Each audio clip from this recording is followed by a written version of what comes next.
तो चलिए आज थोड़ी देर के लिए दुनिया को वैसे नहीं देखते जैसे आप हमेशा से देखते आ रहे हो। हम हमेशा से दुनिया को फर्स्ट पर्सन व्यू के नज़रिए से देखते आ रहे हैं और एक्चुअली यही रियलिटी है। हमारा आँख ऐसे ही काम करता है, जिसके चलते इस दुनिया में कुछ ऐसी चीज़ें भी है जिन्हें हम कभी नहीं देख पाते, या कहे हम कभी उस तरह से नहीं सोच पाते। तो आइए आज थोड़ी देर के लिए अपने नज़रिए को बदलते हैं और दुनिया को वैसे देखते हैं जैसा हम अक्सर नहीं देख पाते। आज हम इस दुनिया को थर्ड पर्सन व्यू के नज़रिए से देखेंगे। मान लीजिए पुलिस चोर को दौड़ा रही है और ये सब आप यहाँ खड़े होकर देख रहे हो। इसे थर्ड पर्सन व्यू कहते हैं। यानी कोई इंसान आपकी हर एक चीज़ को नोटिस कर सकता है, आपकी सफलता, आपकी असफलता, आपके फेलियर, हर चीज़ देख सकता है। इसे थर्ड पर्सन व्यू कहते हैं। तो आइए आज देखते हैं दुनिया कितनी खूबसूरत लगती है अगर हम इसे ऊपर से देखें तो आइए आज आपको दिखाते हैं कैसे एक नज़रिया बदलने से सब चीज़ बदल जाता है। तो ये है वो तीसरा इंसान जो आपको ऊपर से दुनिया दिखाने वाला है। ये देखो, ये हो आप जो उदास बैठा है, शायद परेशान भी है। तो आइए थोड़ा और ऊपर चलते हैं।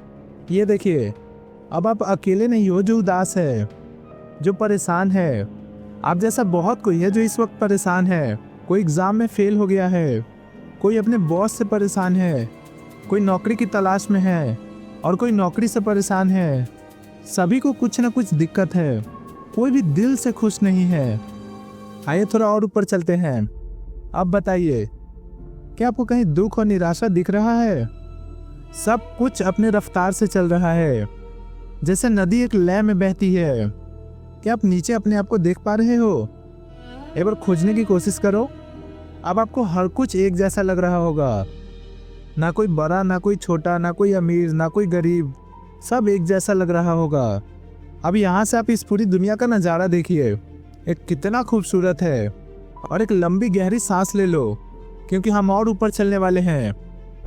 ये जो धुआं तेजी से आपकी तरफ आ रहा है, यह है हमारा बादल, जिसे हम आज तक नीचे से देखते आ रहे थे, पर अब आप इसे छू के देख सकते हो। एक बार इसे अपनी मुट्ठी में पकड़ने की कोशिश करिए। ये क्या, अब जरा सा भी बादल अपनी मुट्ठी में नहीं पकड़ के रख सके? जब आपके हाथ में थोड़ा सा भी बादल नहीं रुका, तो आपके किए गए एक्शंस का परिणाम आपके हाथ में कहाँ से आएगा?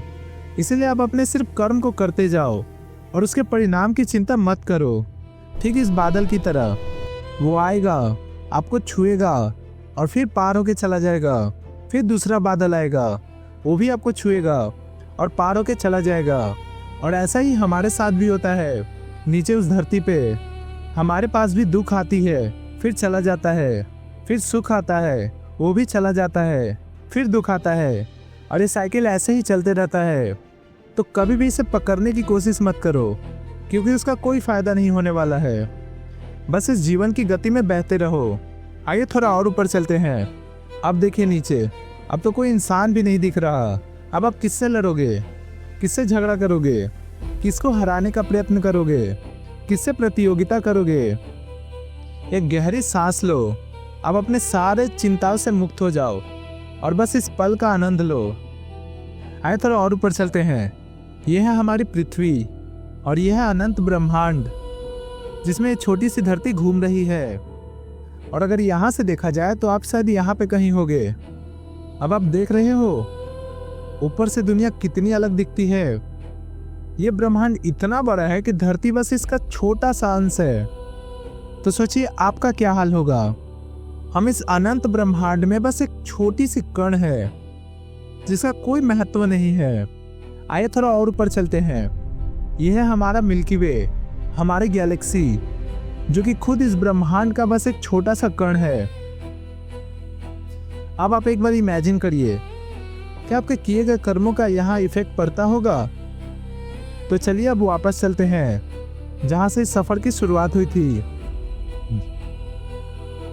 ये देख रहे हो, यह है मेफ्लाई, एक ऐसी तितली जो इस धरती की खूबसूरती को बस एक दिन के लिए ही देख सकता है, पर फिर भी वो अपना पूरा दिन खुशी से जीती है। यहाँ से वहाँ, वहाँ से यहाँ उड़ती रहती है, ये सोच के कि वो हमेशा बस यही करने वाली है, हमेशा यही रहने वाली है। और देखा जाए तो हम इंसान भी यहाँ हमेशा के लिए रहने नहीं आए हैं। हम इस अनंत ब्रह्मांड के एक छोटे से हिस्से हैं और इस पूरे ब्रह्मांड में इकलौते ऐसे जीव है जो इस बात को जानते हैं। क्या ये बात आपकी मुस्कुराहट के लिए काफ़ी नहीं है? अगर आप टूट चुके हो, किसी चीज़ में फेल हो चुके हो, तो एक बार और फिर से पूरी ताकत से कोशिश करो, क्योंकि इस पूरे ब्रह्मांड में हम इकलौते ऐसे जीव हैं जो ये जानते हैं कि मैं इस बार शायद जीत सकता हूँ।